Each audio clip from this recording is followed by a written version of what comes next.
Welcome to the 13th grade. My name's Elliot Schoner. Today I want to discuss with you the building blocks of moving from nothing to something in a very short period of time, and that is leverage. In order to use leverage, you must need credit. So let's talk about credit. What is it? How do we improve it?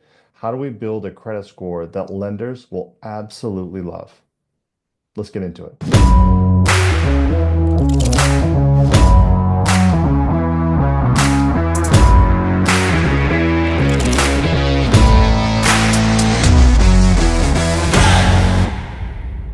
All right, guys, so welcome back to the 13th grade. We are now going to be building on basically the how-to process. So as we discussed, we already know the things that we need to do. We need to surround ourselves with like-minded people. We need to, change our circle of influence. We've determined that we need to figure out exactly what our fire number should be. Like, how much do we think we're going to spend in retirement?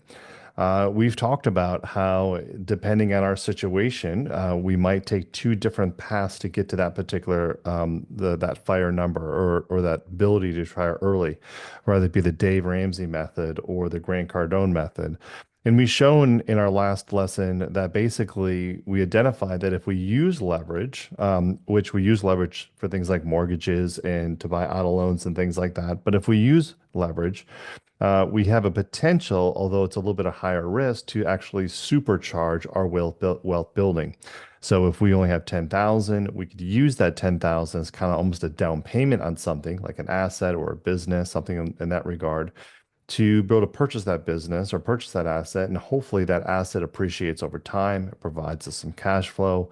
And the idea there is if we can get enough cash flow from that particular asset without actually having to actively be there, in the case of like a real estate company or maybe like a dumb business, we'll get into that a little bit later, that we can hit that fire number a little bit quicker, or we can just build the amount of money that we have coming in each month without us actually having to exchange our time for that actual the money. We talked about the cash flow quadrant and some of those particular principles, but the overall idea is that we need to stop exchanging our time for money, and instead we need to make our money use money, or have our money make us money. And so, how are we going to do that? We're going to do that with leverage. And what is leverage? That is using debt, so taking out, loans, whatever needed, mortgages, whatever needed, whatever the type of loan it is for the thing that we're trying to do. Now, in order to do that, you're going to need to have a really, really great credit score beyond monthly income coming in. And as a side note, just in case I forget this, actually, we'll get to that when we get into the lending aspect of it. First, let's just talk about what is a credit score. I know it's super, super basic. Some of us kind of know what a credit score is, but we don't really know what goes into a credit score. And for those of you that might be in your teens or in your 20s, you're watching this, who this course is specifically designed for, you may not know anything. You may have heard of a credit score, but you don't really know what it is. It is very important that you know the inner workings of what a credit score is, how it's computed, and so forth, so that you can work to adjust the levers of the score itself or the things that go into the score itself to maximize or get the highest score possible. Without a doubt, as it's probably pretty obvious, if you walk into some place and you have an 800 credit score versus a 600 credit score, you are more likely to be in a better position to get the financing you need. So, without further ado, let's just start off actually there with why is credit important? Now, if you follow or you listen to the Dave Ramseys of the world, they will tell you because of their model that they're going through is that they are never going to use a credit card. They don't believe in it. They think people get trapped in credit cards, which is actually true, but we're teaching responsibility here. And hopefully we're all going to have self-control. So even though we have a credit card of say a $10,000 limit, we're not going to go in and rack it up to $10,000 because that would be against what we're trying to do as far as building wealth. But they'll say things like, you should, maybe you get a mortgage, but you should really be paying that mortgage off in cash, and you should never buy an auto loan. The thing is, and while some of those guys will tout to you, well, you can get a mortgage even though you don't have credit cards or personal loans and things like that. The realistic situation is and oftentimes when you're talking about lending, it is actually not about your ability to get the financing. It's actually about your ability to get the lowest rate financing. Remember we talked about return on investment, right? Well, debt is a negative return on investment. So if I borrow $10,000 and I have to pay 20% or 15% or 10% versus 6% or 2%, it is completely changing. There are actually some products out there that you can pay 0% on it. So having a credit score to ensure you put yourself in a position not only to get the actual the loan that you're looking for, but the lowest rate possible can be completely change. It can completely change your ability to build wealth. Keeping in mind that just $5 extra a day for a cup of coffee added up to big money, if you remember the previous lessons. So just adding a couple extra dollars in interest every single day, if that money is deployed somewhere else, like in a stock fund or something like that, can be life-changing or be completely just supercharge everything. So the idea here is, why do you need good credit? Well, the most basic one here is, of course, the denial of loans. Like, if you want to go get a mortgage, you want to go to auto loans, something like that, you don't want to be denied for loans. If certain jobs, depending on the type of job that it is, you're going to need some kind of security clearance. Now, what I mean by security clearance is if you want to be a security guard or you want to work for a bank or something like that, oftentimes they're wanting you to have a certain type of credit history or certain type of credit score. If they look into your credit and they see that you're riddled with debt and so forth, it makes you susceptible to being won over by a bad actor. So maybe not necessarily you're doing something, but you're more likely, or that person's more likely or higher risk for the bank of accepting a bribe or something like that to do something nefarious or to look the other way because you need that financing.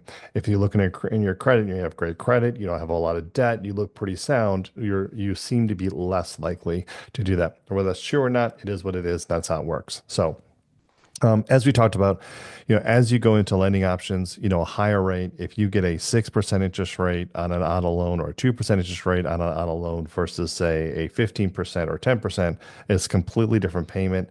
It can actually mean that you may or may not even qualify for that particular product. So if you are looking to try to get a mortgage, there's very specific criteria you need to match. Based on the income you have in, you might be able to afford, let's say, a $2,000 mortgage. But if your credit isn't very good, so you get a higher interest rate, by the mortgage itself being a higher interest rate, it might put you outside the threshold. That payment might be 2,200, where if the rate was lower, it might be 1,800, which means you qualify or not qualify simply because of what the interest rate is. So having really good credit can directly again affect your ability to even get that loan altogether. And in the same way, let's just talk about auto loans, for example. Let's say you want to go in and buy a car. If your rate's going to be 15% versus 2%, your payment on the 15% is going to be much higher. That higher payment, again, are you going to qualify for that higher payment? It might mean that you can't get the car that you're looking for because you can't qualify for that particular loan. Where if the rate was a little bit lower, you would be able to get into that car simply by the interest rate alone. So very, very important. You can also run into things where you are going to have a shorter loan term. So a loan term. So if everything's about risk, so you go in, you talk to a lender, and they say, "Listen, your credit's not really great. We'll give you a 12-month loan, we'll give you a 36-month loan, but we're not going to give you a 5-year, 60-month loan or 72-month loan. Like the just credit's not there." Some of those larger loans you need for business, some of the longer loans you need to try to keep the payment down as much as possible, So that's very important. And then, of course, the idea there is you just get less money, so equals less of an opportunity, and so less money again can be not being able to buy the car you want. It could be not being able to buy the home that you want, but it can also mean not being able to go and start a business or expand the business simply because you can't get your hands on capital. You might be in the scenario like we talked about like the plumbing guy goes in, he's doing really well, he's got a lot of clients, he wants to then go hire somebody, but he's like, listen, I don't have a bunch of money to go pay somebody right now, and that guy, I have to get that person a vehicle, he's got to have equipment, I need to go to the bank and get a $50,000 loan. If you don't have a credit history or even a relationship with that particular bank, it is very, very possible that you go in and they're like, listen, we'll give you 5 or 10. That might be a no-go. So If you can't even get the money that you need to then expand, that can be a big problem. And then there's the worser things, like if you really have bad credit, even trying to go get like an apartment, you can be denied for. You can have to put extra deposits on utilities, cable, phone, all of those types of things. So even when you're in business, this is in particular, you got to go and put, let's say, a deposit of, 1 or 2 months on a business's electric. It can be in the thousands of dollars. So it can be pretty significant. And of course, like I said, you can just be completely rejected outright for housing, for rental apartments, and so forth. As we operate a property management company, I can tell you, depending on the house, depending on the rent, depending on the particular owner, a lot of times they will ask and they'll say, listen, I only want to accept people that are, 3 times income. And they also have to have above, 680 credit score. And they can't have any, they list all the things, right? And then we have other owners that are like, hey, yeah, we'll accept those people. Far, far, far more people are interested in the higher end, the higher credit, higher income people for obvious reasons. They're more likely to pay on time, and so forth. If you've had a couple of dings, it is an indicator that you could potentially have some issues in the future. Again, it can be kind of hard to get a house.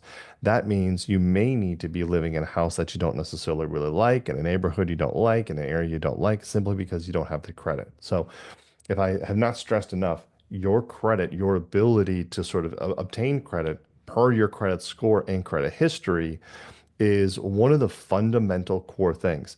This is actually one of the things that I'm including in the course, and I included in my book, The 13th Grade. I'm sorry, If I Was Your Dad, because it is something that I didn't see anywhere. Like was a lot of financing books that are out there that said, hey, you should, just work a bunch, live frugal, save a bunch of money, put stuff in the IRA, and that's all pretty self-explanatory. And then they just talked about the rest of the book, I guess, just to fill information and fill pages with what's a mutual fund and what's a traditional versus a Roth IRA and all those types of things. That's not what we do here. You can go research those things on your own, the little nuances of accounts. But what they needed to cover was, especially for the young people that are out there, it's like, listen, you cannot mess up your credit in your 18s, 19s, and 20s. Going back to the Dave Ramsey thing, he might say, hey, don't take out an auto loan, don't take out a credit card, but even to get student loans, which I think he's okay with, even to get student loans, you're going to need a credit score and that can affect your interest rate. Even to get the mortgage, you're going to need a credit score. So this idea that you're going to graduate high school, never touch your credit card, never get an auto loan, you're going to save up and do everything in cash, and then maybe at 28 or something, you get married, you want to go shop for a mortgage, you go get a mortgage and you have no credit, you have no history whatsoever. It actually can be difficult. You'll have a score, but you have no history. So you can run into some problems. The correct way is to say, listen, I'm going to take on a little debt. I'm going to use it responsibly starting at the age of 18. So by the time I really need to do something with my credit, which is probably going to be your mid to late 20s, you have 5, 6, 7, 8 years of credit already built up. A lot of places miss that. And so a lot of even some of the companies out there, the books out there about like, hey, you should do wholesaling, or you should do invest in real estate, or you should all of those things. Everything is in credit.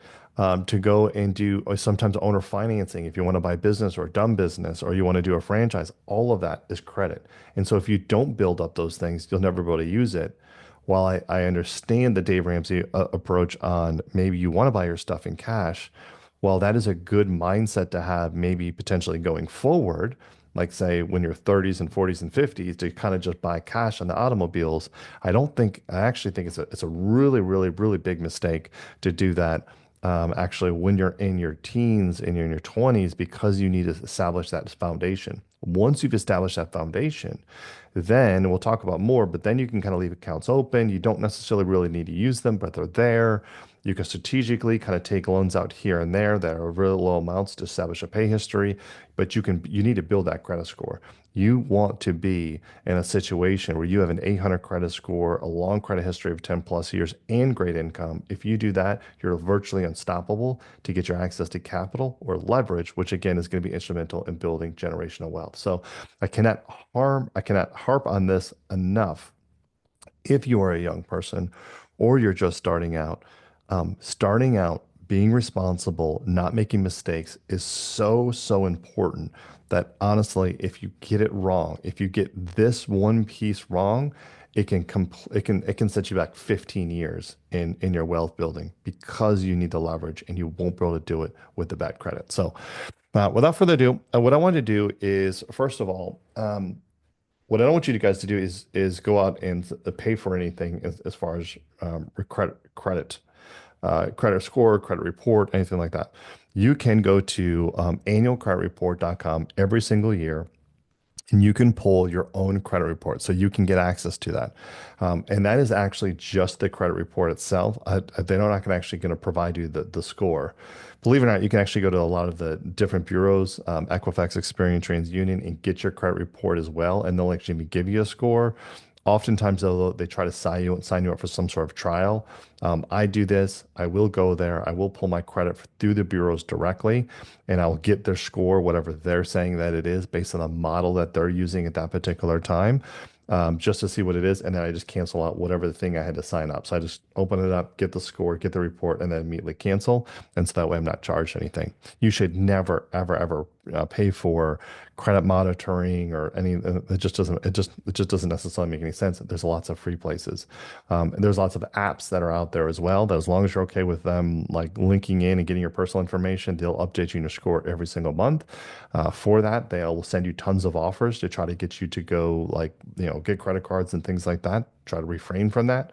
But you can use those services as well. We won't name them here, but all you have to do is hit what's my credit score and they'll pop up. So I'll put out there though, annualcreditreport.com. If you have not done so already, I would actually pause this video. If you don't have your credit report, I would go into that particular website, get the credit report from the three bureaus, so that way you can have it in front of you. So as we go through things, you can actually look at where you're at, and then you can look at or what we're talking about, and then look at where you are and kind of compare what you need to do. So the biggest thing is people say, what is a FICO score? I would say even more basic than that. A lot of people say, what is a credit score? I don't even necessarily know what that is. Okay. While there are different credit scoring models, and I'm trying not going to get so super confused. So though that you understand this and you're like, hey, you're watering it down, I'm doing that for purpose. Again, we're not getting into all the little granulars of every single detail. We would be here forever. This is already gonna be a long course. We'd be here forever doing it.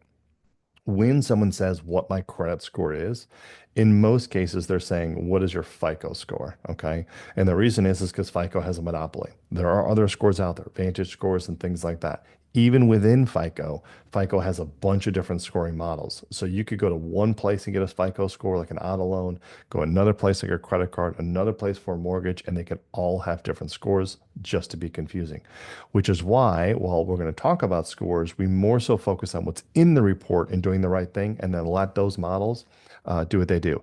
If you really, really want to geek out, which I tend to do on my credit score, but if you really want to geek out, you can actually, if you know you're going through a certain kind of financing, you can do certain things to be favorable for those particular scoring models, even though they're all FICO. But again, not going to get into it necessarily in this course. But in the most basic level, this is the way it works. You have companies, banks, that's pretty straight, Chase, Wells Fargo, credit card companies, things like that. You could have different finance companies that are out there. And you have the court systems, or as a companies, think of people like Zillow that pulls your application because you want to apply for a rental property or something like that, right? Sprint, if you want to, or Sprint, are they even around anymore? Verizon, AT&T, you go in there, you want to go get a cell phone, they're going to pull your credit. So companies will provide that information, and then the court systems. So if you get, a judgment on your account, if you get an eviction, if you get an arrest record, like all of those institutions, again, courts, companies, and banks, all of those kind of get together and they send your information off to the three credit bureaus. Which one they send information off to actually depends on who they have a relationship with. This can be confusing. So there's three credit bureaus: TransUnion, Equifax, and Experian. We have them listed right up here. Your bank may have access or may have a relationship with all three. They may have access with one or two. It doesn't matter. It's really kind of up to them. The bank is using that credit information for their benefit. So they might establish a relationship and say, we're going to use TransUnion because they just get better rates when they buy credit scores and they do business with them. Again, we'll keep it simple here, but like they may not necessarily report information to all three. But in a nutshell, just keep in mind that every single thing you do where you attach your social security number potentially is getting reported to your credit report. And again, we'll go into more details of what all those things are. That credit report isn't your credit score. That credit report is think of it as like a recipe book, right? It just kind of has it just kind of has all the ingredients. So now the credit report is not your credit score. I want you to think it's a bunch of data that's actually just all the information that's sent from again the companies, the courts, the banks, and so forth into them. Try to think of it as like a recipe where in itself it's just a bunch of ingredients and a bunch of information, but it doesn't necessarily have use in itself unless that information is then applied in some particular way. So all your credit report is, and again, it's dependent upon the different companies and which one they're connected to, which one they report to, but it's just a collection of data. Okay. And so what happens to that data? Well, it just kind of sits there. And so TransUnion, Equifax, and Experian sort of collect that data. What happened is way back in the day, basically this company called Fair Isaac Corporation, FICO, came out and what they said is like, hey, what we're going to do is we're going to take all this data and we're going to put a scoring model to it. Now, think of when you're in grade school or something and you did a test and you got an 80 or 90%, and that was like an A, B, C, D, right? So you got a grading on it. Well, credit scores work that in as well, in that like, hey, here's all your data, but what is really the percentage? Like so you have this, and you have credit cards, you have loans or whatever. What they've done is FICO has said, based on the information we have and based on all the data we have, we feel that people that have these types of characteristics should have a higher credit score, meaning they're less risky to rent to than these or rent to offer financing to or some kind of credit to than these people. And so, if someone has, a couple mistakes, then their credit score would to potentially be lower, because again, those mistakes are going to be recorded in the credit report. And so, if they didn't make any mistakes, then their credit score would be higher. If they have a lot of history, so they've, got 35 accounts and they really just had this one little blip, their score might be dinged a little bit, but not, it might not be the end of the world. Where if they only have one credit card and they've done 3 or 4 dings, just that one credit card, well, that can be pretty catastrophic. There's no other thing to reference, so their actually credit could be a lot lower. Again, we'll get in more detail in a second. But the point is that the credit scores are not necessarily generated by the different credit bureaus. And this was the case for like forever. Because of business and corporations and things like that, just to come up the works, and because banks basically, instead of going to the TransUnion and saying, "Hey, what's the credit score?" they would go actually to FICO and they'd say, "Hey, what's the FICO score?" Then FICO would use the information that's in the data and they would make money to sell it to the banks based on the scoring model. And then, okay, let me back up and say the banks also have a scoring model that they say people that FICO says has an 800 credit score, we know pay our loans. People that FICO says has a credit score of 700 also pay our loans, but they default every once in a while. People that FICO says that they have 600 credit score, they never pay our loans. And so the idea is like the bank has a judgment and the bank sets your interest rates and your approval and your denial based on what FICO says your score is. FICO is not the one that's denying you. They're just providing and saying, hey, based on the information, this is what I have. Again, it gets a lot more complicated than that. But in an effort, because FICO is making a lot of money, all the other um, TransUnion, Equifax, and Experian got together and they said, hey, we're going to make our own credit score. So you don't have to just use the FICO score. You can use our credit score, which is called the Vantage score. And so then there was another, and then the Vantage scores, spun up. So there's a bunch of different credit scoring models that are out there. I don't want to give a gum up to the works. The point is that FICO is the one that's most used. It's the one that most lenders use, the most banks use, or whatever. So that's the one we're going to focus on. There's all these other scoring models to compete. I don't necessarily think you have to worry about it. Not worry about those or learning about those. I just want you to understand it, because if you go to a certain place or an app or something and they give you a credit score and they tell your score is a 700, and then you go apply for the mortgage and the lender comes back and says, well, your score is a 670, and you're like, I don't understand. My app is telling me it's 700. You're telling me it's 670. What's the difference? The difference is someone could be pulling just the Vantage score, a different score model than what the bank is, just to make things way more complicated. But the good news is that what we're going to learn is to do the things that lenders will love, regardless of what the score is. Okay, we're going to make our scores so fantastic that it doesn't really matter if you pull one. As of today, I think my experience score is like 843, and the bank pulls it and you're only 802. It doesn't really matter. You're still past the threshold. We're going to focus on 800, 850s, not coming up around in the 700s and things like that. Some of the critical areas that lending can get derailed if you don't have the right number. So the scoring, if you've never heard about any of the scoring models, this is kind of what it looks like, right? And I put some age ranges here.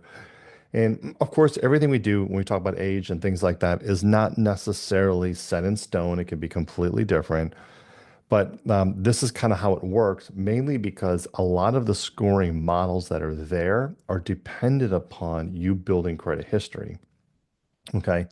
You can get some higher credit scores without the credit history, but those credit scores and that credit history won't mean too much to you for a bank. Okay. Well, again, we'll get into more of that later. Let's just start from the left. We'll work left to the right. If you are, if you are at a 300, I've actually never even seen a 300. Don't worry about it. Don't apply a bank. You're never getting a loan. If you were actually in the 4 to 500 range, I would actually say congratulations because you're probably doing some things strategically to ensure that your credit score is that low.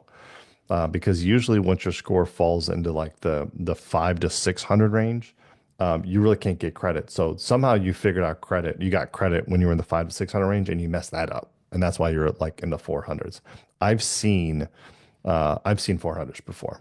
It's ugly. The reports look ugly, and so where you kind of want to be, or where the scores kind of end up being sort of acceptable, is that range from, let's say, the 600s to 700s. Now, what people will say is 580 to 670 is fair. To be quite honest with you, most lenders, and this pulls right from the bureaus and stuff like that. So this is why I'm giving it to you. But I'm going to tell you realistically, I've been in the financial industry.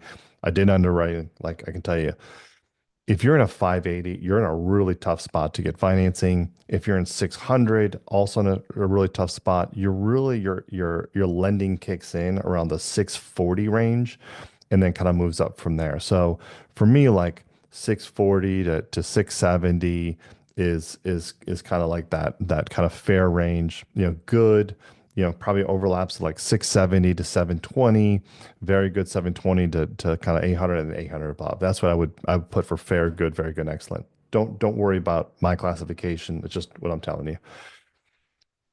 As you can see, this is the breakdown of where people kind of fall at the different percentages, believe it or not. So 24% are in the 600s, 16% in the 700s, and then the 800s. It's a very, very small percentage of people that are out there. We're going to get you in that top 6%. Okay. Well, the reason why I put the ages here is because what I'll tell you is that for the most cases, when you're 18 years old and you've just started out and you're going to go get your first credit card. I remember when I got my first credit card and I was at the University of Florida and I was walking down the street or whatever, and you'll see these guys everywhere. I think they're probably still there, but they'll have these clipboards and they're like, hey, we'll give you, as I'm walking to like the football game, right? We'll give you a free shirt and a hat if you sign up for a credit card. And you're like, great, sounds fantastic. So you sign up for a credit card, you get a credit limit of, $500 is usually something that they'll give you, $1,000, usually not too much more. They want you to do that because they know you're probably, because you're young and you're retarded, that's probably a bad word, but young and naive, you're going to go and charge up that credit card and you're going to pay them interest at 28%. And so you're going to be paying them $28 every single month. So they'll give you the free $10 t-shirt, right? Don't do that.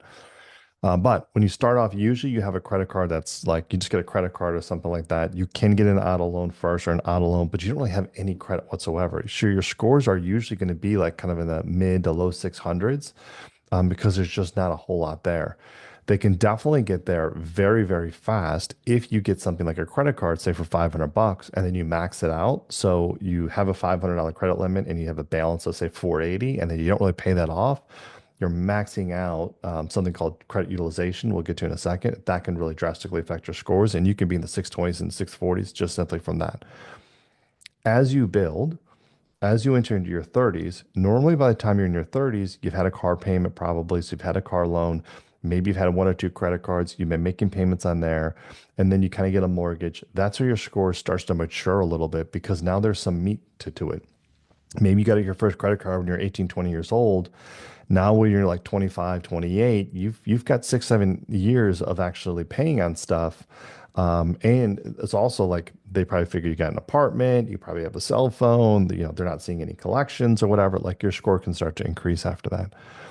It's really when you get into your 40s that I believe that your score really gets seasoned very well. Late 30s, 40s gets seasoned very, very well. Mainly because you have not only the credit history length, but you have the size of accounts. So some of my credit cards that I currently have right now have unlimited, and there's no limits. Some of my accounts have, $40,000 credit limits.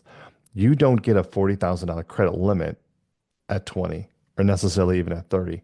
That is something that's built over time as you establish a relationship with a particular lender. It is also something that's established over time as your income increases. When you go apply for credit, they're going to say to you, listen, how much do you make? If you're like, I'm making $10,000 a month, you ain't getting a $40,000 credit card, right?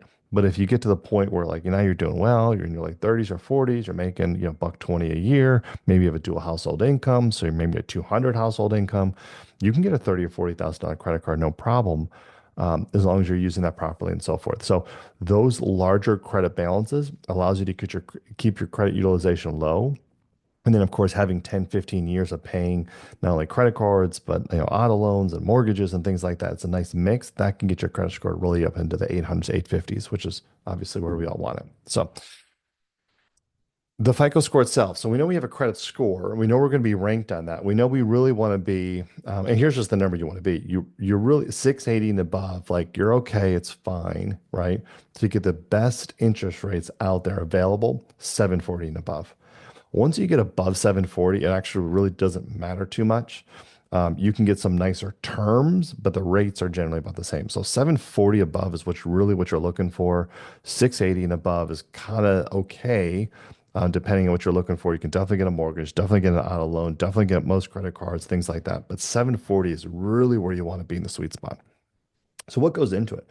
Like let's talk about like what calculates what makes up a credit score. So like we talked about how we have the courts and we have companies and we have banks and they're providing all this data. Like what exactly are they providing? And on this recipe, on this credit report of the data that's in there, what is the credit score companies using and what percentages to factor in if I'm a high risk or low risk and hence making the credit score. And so nice little diagram here, just kind of a snapshot. And I'll say that snapshot. Your credit score is not your credit history.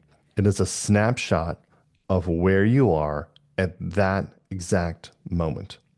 Not a moment before, not a moment after, but that exact moment. It is very possible to have a credit score of 800 and a week later have a score of 700 because you maxed out a credit card or because you did something that drastically changed these things that we're about to go over. So it's a snapshot and it can wildly change, which is why sometimes when you go into a mortgage, they'll say, hey, your scores look pretty good. Before we lock in the rate, can you do these things for your credit? Pay down this card.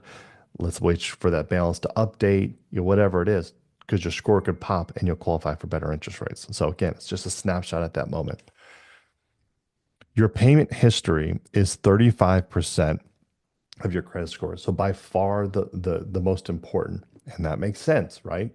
Because your credit scores is indication of risk to a lender. And if you've shown that you've been making payments on time, hence you're paying back the banks, right? Or you're paying back the companies, and you've been doing that, then you're probably a better risk. If you're not doing that, then you're probably a better risk. More importantly, your pay history is or should probably be one of the more important factors because it is a great indicator. Like if you have friends and they lie to you all the time, well, you probably know they're going to lie to you. If you have friends and they've always shown themselves to be trustworthy, well, you know, You probably think they're going to be trustworthy. If you got a friend that's like kind of 50-50, well, you're probably going to think, I don't know, it's 50-50, right? So it kind of depends. Credit utilization is probably is the next biggest factor at 30%. We'll get into credit utilization here in a second, but that's basically what's available to you versus what you're using.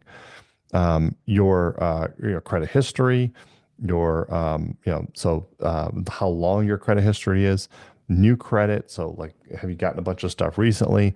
And then again, the types of credit. So let's break those down sort of in as each components. And this is kind of what it looks like for your credit history. So this is standard credit report. This is just something I pulled. I can't remember where I pulled this from, to be honest with you. As you can see here, this information it's showing that they have about 2 years or so of credit history. So they've been making payments since 2016, 2017, 2018. And you can see January, February, March, April, May, June, July, all the months. And the check marks are an indication that the payment that was made or there was no payment due, but the account is in good standing, right? You can see when their last payment was made. You can see the current payment status. I don't know why it says 30 to 59 days late because there's no payments due. There's no amount past due. They're current right now. This account is currently closed. It was a credit card. Terminated. The remarks canceled by the credit grantor. So in this case, they terminated it probably because the person wasn't using anymore. So they're just going to close out the account. How many 30, 60 days late? They never made any, and they closed the account in 2018. So if we were in currently right now in 2024, and this account closed out in 2018, just kind of like a nugget. As an underwriter, when you're looking at this, they'll say, well, this person has been good, but technically, if this is the only account that you had in your account, we're going to get more into this. If this is the only account that you had since 2018, I don't really have a history from 18, 19, 20, 21, 22, 23, 24. Like there's no history there. So are you still a good risk? Potentially, maybe, but I'm actually not quite sure. You're better risk than somebody that has an account that's closed in 2018 with a bunch of late payments. You're better than a person that has an account that's currently open in 2024 but has a couple late payments. But the fact that you haven't shown just anything between 2018 and 2024 could be a red flag, assuming this is the only account on it. But credit history, this is what we're talking about. This is what it looks like. If you're looking through your own credit report, you should find this section and you should just look and see like how long have you had certain accounts open? How long have you been paying on them? Do you have any lates and things like that? You can go case by case, card by card, bank by bank to actually look at that.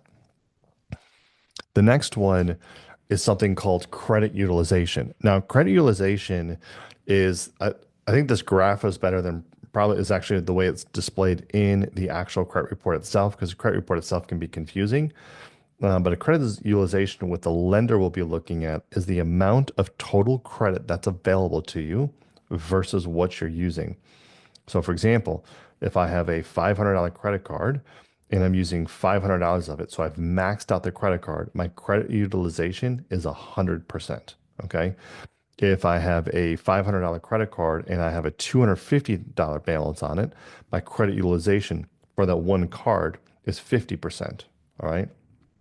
The way that the lenders look at it is if your credit utilization is set up into a way that is where you're maxed out, it can be an indicator that you're not being responsible with your credit, right? Because here I've given this little bit of limit. You used the whole thing. You've never really paid it down. You're kind of maxed out on it. It looks like you kind of need credit. It's unfortunate. The way the banks look at it is if you don't need credit, the bank wants to give you credit. If you need credit, the bank doesn't want to give you credit because it seems like high risk. But imagine if you open up their credit report and they have 5 credit cards and they're all maxed out and they're looking for another credit card. That bank's probably thinking to themselves, well, they're probably going to max this card out. And if they're not making any of the other payments, the balances aren't going down. They're setting themselves up for a problem potentially in the future where they can't make payments and they're probably going to close out all the accounts. They're going to default on all of them, right? they're maxing their income out. And so they're going to look at their income and look at some of those or whatever. Again, we're not going to get into the nuances of it, but utilization is a big deal. Ideally, you want to be under 25%. And you start getting higher than that, then you're actually going to have some issues there with getting a loan. So be conscious of that. And I would say to you, what I try to keep in is 25% of a balance that's building over the month. But actually, that balance is at zero at the end of each month. If I had to carry something over, maybe 10%, but the worst case scenario, but nothing more than that. So again, we'll go into more of that. Credit utilization is the amount of all credit versus what you're using. So if you have 10 cards, they add up the credit limit of all of those cards, and then they divide it basically with the balances of all those cards. And depending on what that is, that comes up with a percentage, 20%, 30%, 90%, 100%. And that utilization goes into the FICO score pretty heavily, along with your credit history. The length of your credit, obviously, again, very important. The length of your credit shows you that, like, you have a history of, again, you have a history of doing whatever it is you've been doing for a long period of time. If I just take out a credit card, last month and I, charged it up and I made payments on it, and I go to another credit card company, so I want to get another card because let's say you're in this course and I tell you, hey, you should have two cards. If you go to that credit card company and they look back at your credit history, they might look at that and go, well, you've had a card, but it's only for a month. So that's actually not a really great indicator that you're going to pay me on this card. I mean, it is because you paid on that card once, but that was it. So it's like it's an indicator, but it's not really an indicator. What about 6 months? Well, 6 months, it's like, okay, well, there's something there. There's a trend. But what if I had 7 years of paying a card consistently all the time? Then a credit card look at that and say, well, he said this card for 7 years. They've been paying on this for a very long period of time. It's likely they've managed that properly. They're going to manage our account properly. And so when you're looking at your credit report, not only do I want you to look at sort of, do you have on-time payments and all that kind of stuff, but if you look at this, something as simple as this can be the difference between an 800 credit score and not. The account on the left over here has payments of 14, 15, 16, 17, 18, right? So that's 5 years of basically, or 4.5 years of payments. The one on the other side has payments in 16, 17, so two, let's call it 3 years, 2 and almost 3 years, right? When a lender's looking at this, the lender would much rather lend to this person that has an account for a long period of time, a long established relationship, and a long history of it than this particular person that's over here.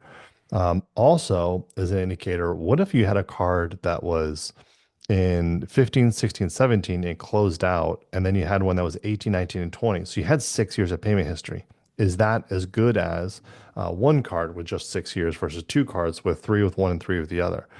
The answer to that is depends, but in most cases, they want the one card for 6 years. Banks want to see a long establishing relationship with somebody. If you close out an account, it's just another indicator for a lender to be like, why was that account closed? Did the lender see something somewhere else? Maybe we're not seeing and they closed it. Did the client close it for some particular, like what is that? Believe it or not, that even when lenders go out and they pull their credit report and they're going through and they're looking at everything, there's still something back there to go, well, they don't understand they don't have all the information. So if you have an account, all of a sudden one day, you listen to Dave Ramsey or something, it's like, close out all your accounts. You don't need any credit cards. And so you go in, you close all your accounts in, a month or so. That can actually be a pretty big red flag because the bank might be going like, why all of a sudden in this month, in this period, did all these accounts get closed? Something might have happened. It can actually be a flag. May not necessarily drastically affect your credit score, but it can be a red flag. When banks are looking at it, it's not just the score, it's what's in the credit report. The score is an indication that they should dive deeper into your credit report. Again, we'll get into more of that a little bit later. And the last thing, inquiries, or the second to last thing is inquiries. Very self-explanatory.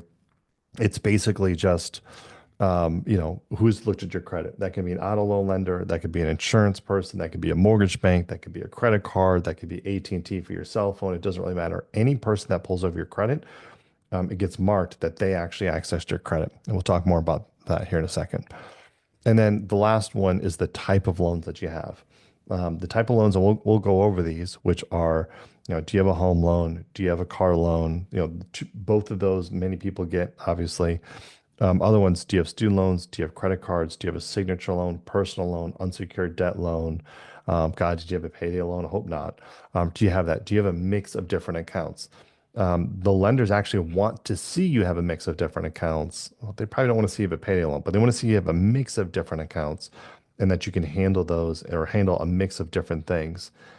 As you would expect, a lender is going to go, someone's going to pay their mortgage before they pay their Sprint bill, their AT&T, their phone bill, for example, because they don't want to be evicted, but they're okay if their cell phone gets shut off.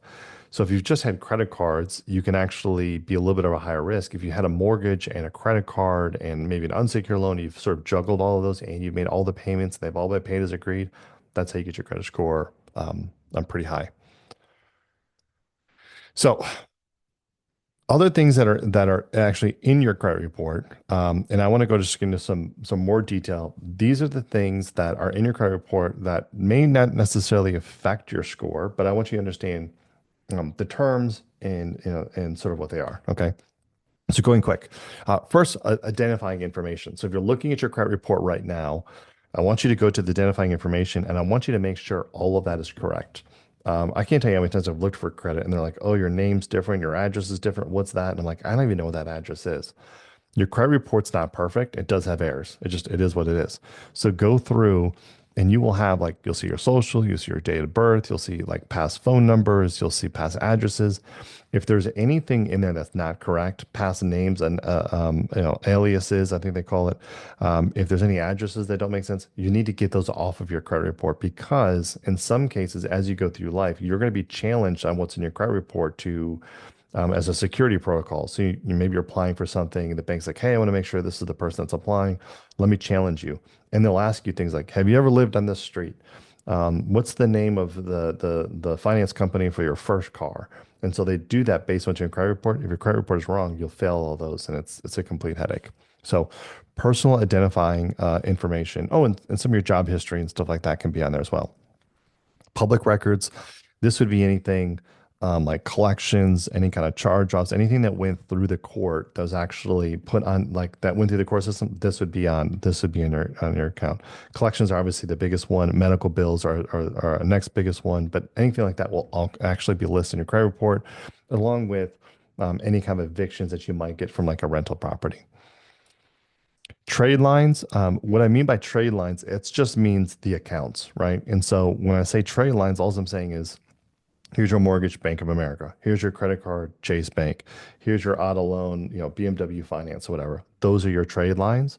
And your trade lines are going to tell you when the account is opened, when it was closed, if it was a joint account, if it was a single account, if it was a credit card, if it was an auto loan, if you were ever late. It's going to show actually month by month. Because if you were late for 3 months in a row, but then never again, maybe there was just a hiccup. So they show, as we talked about earlier, every single month that you were okay, times that you maybe didn't make a payment, that's all listed.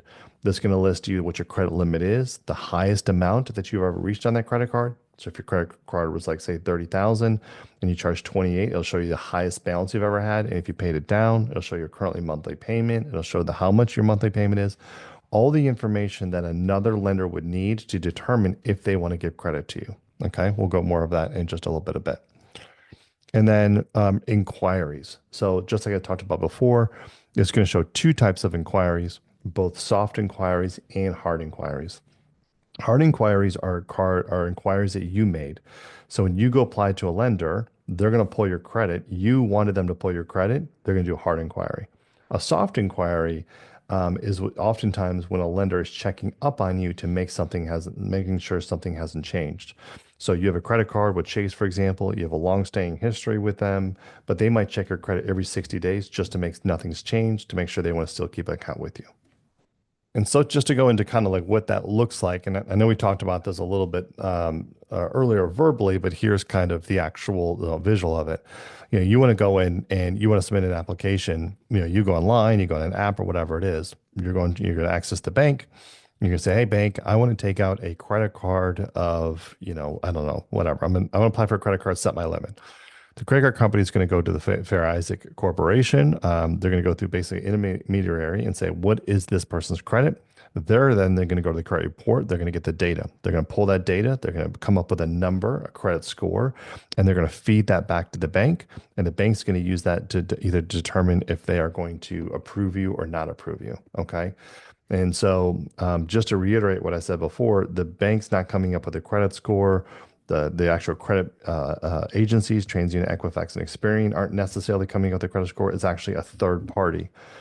That information, as it gets fed back to the bank, when the bank receives back, they're going to get both your credit score with all the information, your personal identifying information, the public records, you have a collection, eviction, whatever, all of the trade lines, so all the accounts you currently have open, had open, that are closed, the balances of on those, are they still open? Did you pay on time? All that kind of stuff. They then use that information plus with your credit score and they feed it into their own internal underwriting, being like their screening process called underwriting. They use that and then their data that they have based on the subset of information to determine if you are likely or unlikely to pay back the debt, right? And so what they're going to do is they're going to say, hey, based on our model, we know that if we get credit scores from TransUnion between the ranges of 740 and 800, that is usually a good indicator that someone's going to pay back the debt. That looks like somebody we want to borrow. Then they would then go into your credit report and then they validate that. A 750 credit score, you can have a 750 credit score and have two accounts or one account. You can have 750 credit score and have 70 accounts. Okay. So the score is an indication that you're probably a good risk. The credit report is what actually gets you approved.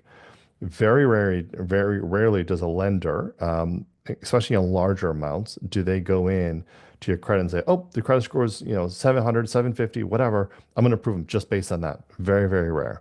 You can get a small loan for that, but it's very rare. Most likely, the credit score is simply an indicator that they need to dive deeper in looking into the actual finances of stuff. On your credit report, you can actually add something called a personal consumer statement. To be honest with you, I would never actually do this personally if I were you, unless you had something catastrophic that happened to you. So in this case, I had a bad accident in 2013 and I couldn't work. I filed for bankruptcy in 2013 because of the medical bills. So it could be very possible that you have a really great situation that happens forever, right? In 10, 15 years of great credit history, and something catastrophic happens where like maybe you got an accident, maybe you couldn't work for 6 months.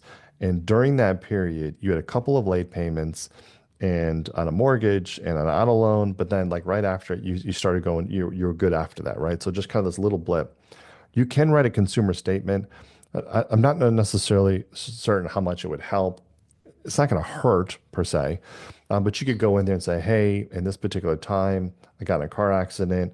I burned through my reserves in 3 months. I then found, I fell behind a couple of months, but I was able to keep back up. I got a double job and I've been good since then.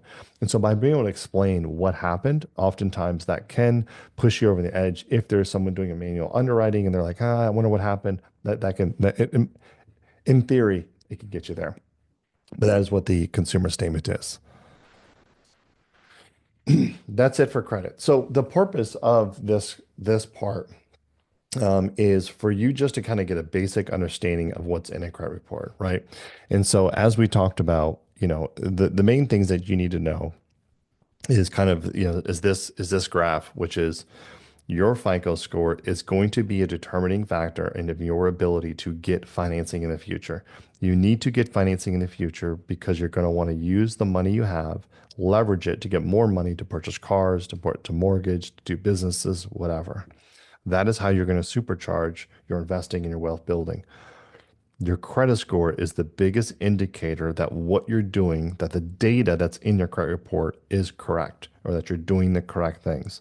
So if you're using credit wisely, you're making all your payments on time, you're not maxing out your credit cards, you're not opening, closing accounts all the time, you're doing good things, you will have a high credit score.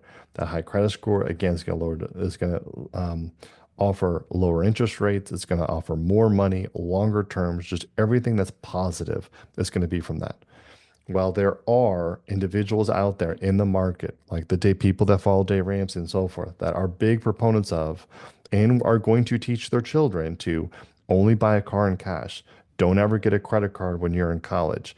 The only thing you might want to do is to get a mortgage. And if you get that mortgage, you probably even want to get a 15-year mortgage and pay that down as quickly as possible.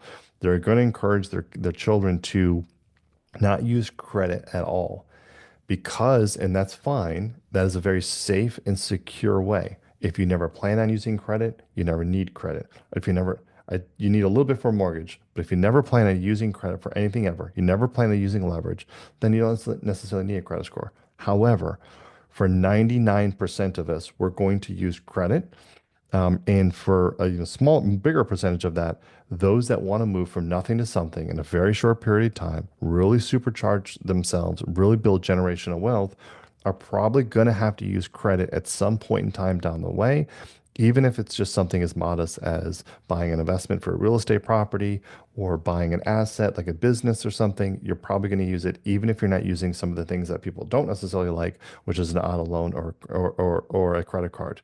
You can go through life buying all your cars in cash, not using credit cards because you just don't want to even be tempted with it, but still getting a mortgage, still getting an SBA loan for a company and something like that, right? So you could still use credit, but only for the good credit, whatever that means, right? The downside is if you think you will use credit at any point in time in your life, any point in time, student loans, mortgage, buy a business, whatever, you need to establish a credit history. And unfortunately, the only way to establish a credit history and a really great credit is to use credit.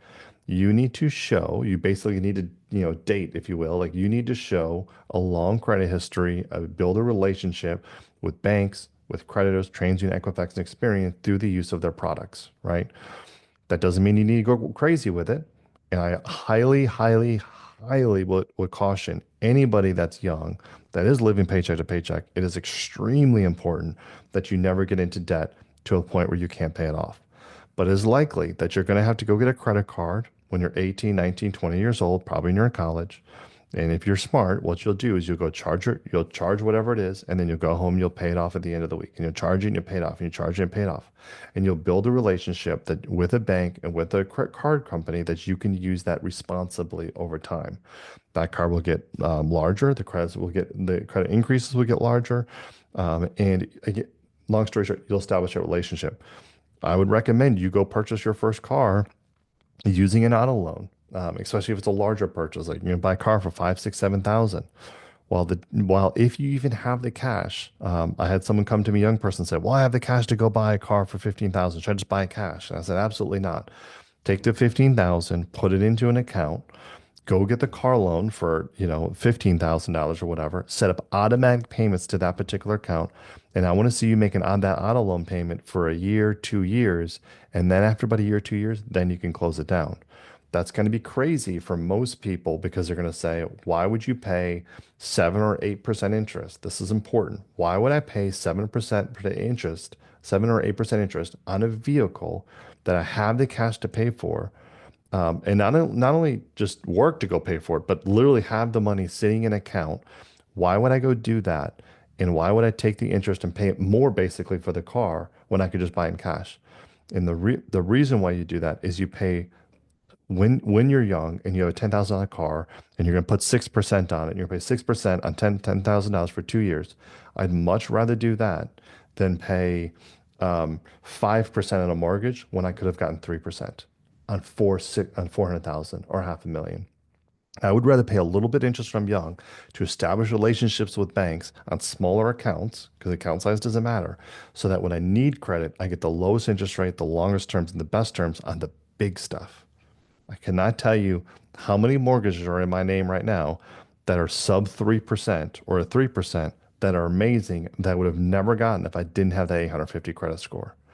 And so at some point in time, should you choose to go down the path, you may wake up one day like I am and have, $14 million in mortgages and $14 million at 4.5% versus 4.25% versus 4% versus 3 or 3.5% is drastically, drastically different.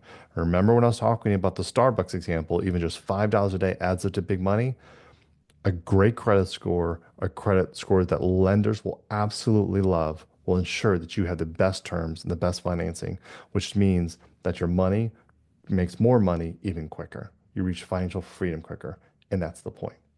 So next video, that's all we're going to do for credit. The next video, we're going to go in and we're going to talk about basically just let me just look real quick. We're going to be looking about lending. So I just want to talk to you about a little bit about you know lenders themselves. How do you get loans? The different types of loans that are out there, how interest rates work, and all that kind of stuff.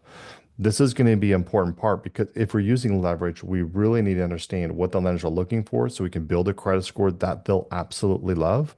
And then we need to figure out like how interest rates work and how all of that works because if we're taking out those things, we need to figure out the process of all of that so that we make the wrong moves. So until next time, and again, if you haven't done so, if you just watched this video all the way through, please, please, please go get your credit report, annualcreditreport.com. You can do it once a year, set in your calendar, go get your credit report. You can look at all the details of it. And again, there's really, really great apps that are out there that while the score themselves that they give you, I would just kind of go, well, okay, I'm doing better, I'm doing worse. Look at that as the direction. They can show you what's going on in real time. So that way, if you do take out a new card or you do whatever, you can follow along and make sure that everything is properly done. Until next time.